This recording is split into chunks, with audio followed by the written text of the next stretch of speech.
in collaborazione con Glam Vision e K-Facli.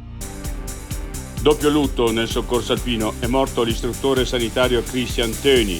Ieri la tragedia sullo Stelvio con la scomparsa di Anton Toni Reinstadler. Un giovane trentino tra gli angeli con gli stivali ad aiutare l'Emilia Romagna. La storia del 21enne Luca Bordoni. Non potevo stare a casa senza fare nulla.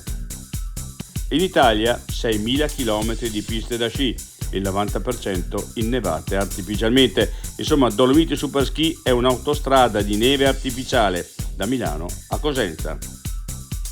Al Salone del Libro di Torino è volume raccontare il Trentino del vino per dar valore a schiere di contadini e vignaioli, l'anima della nostra terra.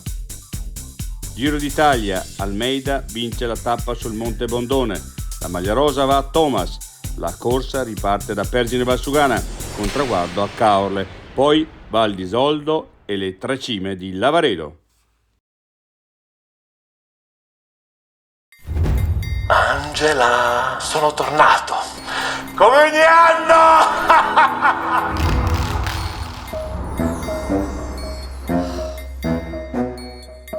Ti stai divertendo, eh? E io chiamo il K-Facli. No, il K-Facli no. Quando si avvicina l'ora del 7:30, non preoccuparti, c'è il K-Facli. Veloci e affidabili come sempre. Prenota subito il tuo appuntamento su kfacli.it